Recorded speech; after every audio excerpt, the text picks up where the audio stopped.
नमस्कार मेरे प्यारे दोस्तों। एजुकेट भारत में मैं आपका स्वागत करती हूँ। फ्रेंड्स, आज हम पढ़ेंगे बाल विकास, जो कि सीटेट का एक बहुत ही महत्वपूर्ण टॉपिक है। आज मैं आपके सामने एक टीचर बनकर नहीं बल्कि एक दोस्त बनकर बैठी हूँ। आप जो भी सीख रहे हैं उसमें गलती होना स्वाभाविक है। दोस्तों के बीच डर नहीं होता। आप मेरे लिए विद्यार्थी नहीं, मेरी एक जिम्मेदारी है। जब हम सब यहाँ मिलकर के सीखेंगे, समझेंगे और आगे बढ़ेंगे। जब कुछ ना समझ में आए तो रुकना है, सोचना है, फिर से कोशिश करनी है। मुझे पूरा विश्वास है आप बहुत अच्छा कर सकते हैं। तो चलिए दोस्ती और सीख के साथ आज का लेसन शुरू करते हैं। इस 50 क्वेश्चंस के सेट के साथ आपका जो आत्मविश्वास है वो बढ़ेगा और आप अच्छा स्कोर कर सकेंगे। चलिए स्टार्ट करते हैं। क्वेश्चन नंबर 1 आपकी स्क्रीन पर है। बाल विकास का सही अर्थ क्या है? ए केवल शारीरिक बुद्धि, बी केवल मानसिक परिवर्तन, सी जन्म से किशोरावस्था तक होने वाले समग्र परिवर्तन, डी केवल सामाजिक व्यवहार। बाल विकास एक निरंतर प्रक्रिया है जिसमें बच्चे के शारीरिक, मानसिक, सामाजिक और भावनात्मक सभी प्रकार के परिवर्तन शामिल होते हैं। यह प्रक्रिया जन्म से शुरू होती है और किशोरावस्था तक चलती है। इसी कारण बाल विकास को केवल शारीरिक परिवर्तन तक सीमित नहीं किया जा सकता। ऑप्शन नंबर सी सही है। जन्म से किशोरावस्था तक होने वाले समग्र परिवर्तन। विकास और वृद्धि में मुख्य अंतर क्या है? वृद्धि जो है फ्रेंड्स, इसका संबंध शरीर की लंबाई, वजन और आकार से होता है, जिसे हम माप सकते हैं। जबकि विकास में सोच, समझ, भाषा और सामाजिक व्यवहार जैसे गुणात्मक परिवर्तन आते हैं। ऑप्शन नंबर डी सही है। वृद्धि मात्रात्मक, विकास गुणात्मक होता है। पियाजे के अनुसार अहं केंद्रिता किस अवस्था में पाई जाती है? तो पूर्व संक्रियात्मक अवस्था में बच्चा केवल अपने दृष्टिकोण से सोचता है। वह दूसरे के विचारों को समझने में बिल्कुल असमर्थ होता है, जिसे अहम केंद्रिता कहा जाता है। ऑप्शन नंबर बी सही है। पूर्व संक्रियात्मक अवस्था। निकट विकास क्षेत्र जेडपीडी का संबंध किससे है? पियाजे, स्किनर, बंडूरा, वाइगोत्स्की। जेडपीडी वह अंतर है जो बच्चा अकेले कर सकता है और जो वह किसी की सहायता से कर सकता है, उसके बीच का अंतर है। वाइगोत्स्की के अनुसार सामाजिक सहयोग से सीखने की क्षमता बढ़ जाती है। ऑप्शन नंबर डी सही है, वाइगोत्स्की। सामाजिक अधिगम सिद्धांत के प्रतिपादक कौन है? तो बच्चा देखकर सीखता है, यही सामाजिक अधिगम है और इस सिद्धांत को दिया था बंडूरा ने। ऑप्शन नंबर सी सही है। बंडूरा के अनुसार बच्चा दूसरों को देखकर और उनकी नकल करके सीखता है और इसे प्रेक्षणीय अधिगम का नियम भी कहा जाता है। फ्रेंड्स, एक बात ध्यान रखिएगा, कभी कभी इसका एक दूसरा नाम भी दे देता है। प्रेक्षणीय अधिगम का नियम भी इसको कहते हैं, सामाजिक अधिगम के सिद्धांत को। मेरे प्यारे दोस्तों, अब तक तो आपको समझ में आ गया होगा कि वीडियो किस प्रकार की है। तो आप एक लाइक हमें जरूर दें, जिससे हमें मोटिवेशन मिलता है इस तरह के और भी वीडियोस को तैयार करने के लिए। क्रिया प्रसूत अनुबंधन सिद्धांत किससे संबंधित है? ए पावलाव, बी कोहलर, सी स्किनर, डी गार्डनर। इनाम मिलने पर बच्चा बार बार उसी कार्य को दोहराता है और यह नियम दिया था, यह सिद्धांत दिया था स्किनर ने। स्किनर के अनुसार व्यवहार पुरस्कार और दंड से ही नियंत्रित होता है। जिस व्यवहार पर पुरस्कार मिलता है उसको बार बार दोहराया जाता है। एरिक्सन के अनुसार विद्यालयी अवस्था मनोसामाजिक संकट है। बच्चा खुद को सक्षम या अक्षम समझने लगता है और परिश्रम बनाम हीनता, ऑप्शन इसका ऑप्शन नंबर बी सही होगा। इस अवस्था में बच्चा क्या करता है कि परिश्रम करना सीखता है। यदि उसे सफलता मिलती है तो उसका आत्मविश्वास बढ़ जाता है, अन्यथा उसके अंदर हीन भावना आ जाती है। एरिक्सन के अनुसार विद्यालयी अवस्था में मनोसामाजिक संकट देखने को मिलता है। बुद्धि का द्विकारक सिद्धांत किसने दिया? विने, थॉर्नडाइक, गार्डनर, स्पीयरमैन। फ्रेंड्स, कुछ बुद्धि तो सब में होती है, कुछ अलग अलग होती है। स्पीयरमैन जो थे, इन्होंने बताया कि बुद्धि दो भागों में होती है, एक सामान्य बुद्धि जी और विशिष्ट बुद्धि यस। ऑप्शन नंबर डी सही है, स्पीयरमैन। बहुबुद्धि सिद्धांत किससे संबंधित है? तो कई मनोवैज्ञानिकों का नाम है।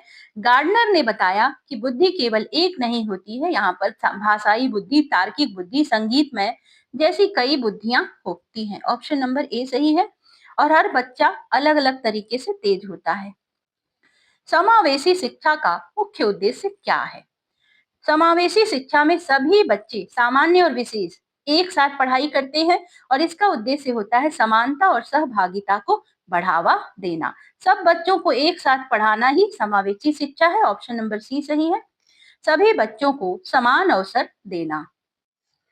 बाल विकास की प्रक्रिया कैसी होती है? तो बाल विकास की प्रक्रिया जो है, यह एक सतत प्रक्रिया है और जन्म से लेकर किशोरावस्था तक चलती रहती है। ऑप्शन नंबर सी सही है। निरंतर चलने वाली प्रक्रिया है।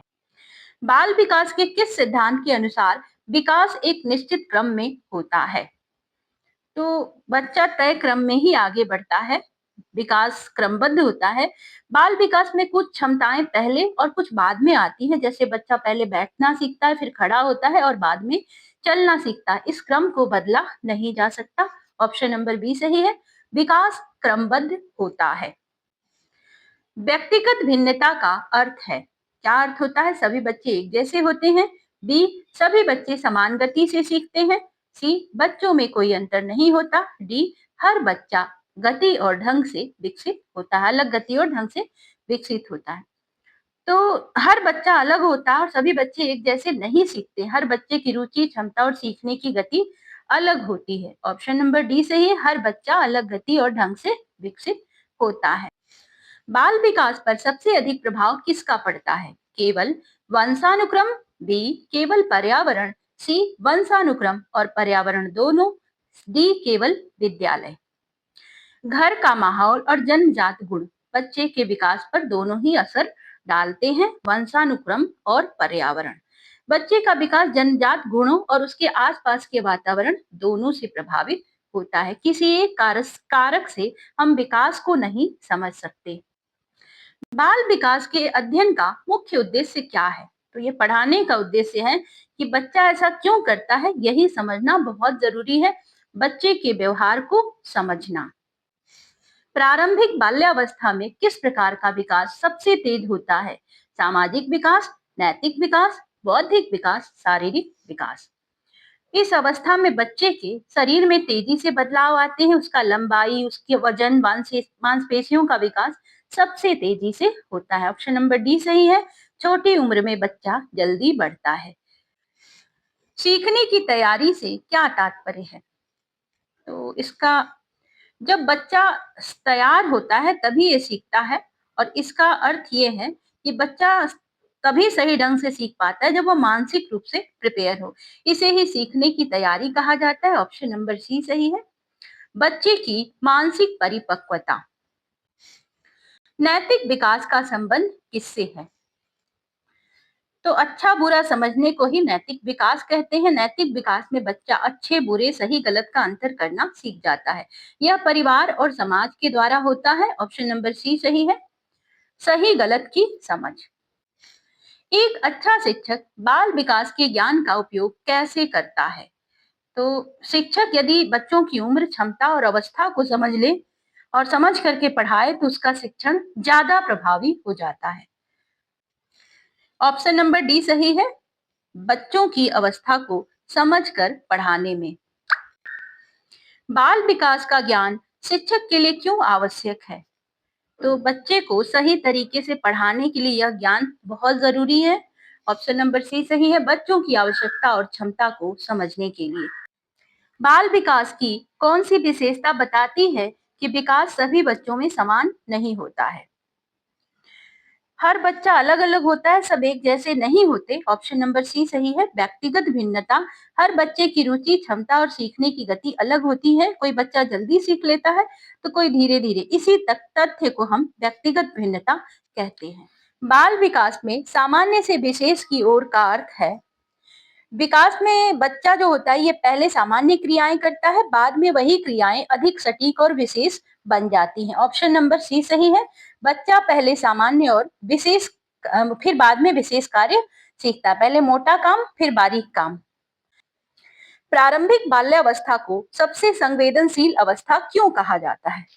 तो इस अवस्था में बच्चा बहुत तेजी से सीखता है। अनुभव और वातावरण का प्रभाव इस पर सबसे ज्यादा पड़ता है।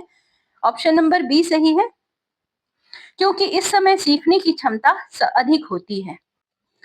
बाल विकास में भाषा विकास का सबसे अधिक संबंध किससे है? तो भाषा विकास के लिए बातचीत को सुनना और सामाजिक संपर्क बहुत जरूरी होता है। जिसका अधिक संवाद होगा उतना ही बेहतर भाषा का विकास होगा। ऑप्शन नंबर बी सही है, सामाजिक संपर्क। निम्न में से कौन सा कथन बाल विकास के संदर्भ में सही है? बाल विकास जो है जीवन की शुरुआत से लेकर लगातार चलता रहता है। यह किसी एक जगह या समय तक सीमित नहीं होता है। बच्चा हर दिन कुछ न कुछ नया ही सीखता है। ऑप्शन नंबर डी सही है। विकास एक निरंतर प्रक्रिया है। भावनात्मक विकास का मुख्य संकेत क्या है?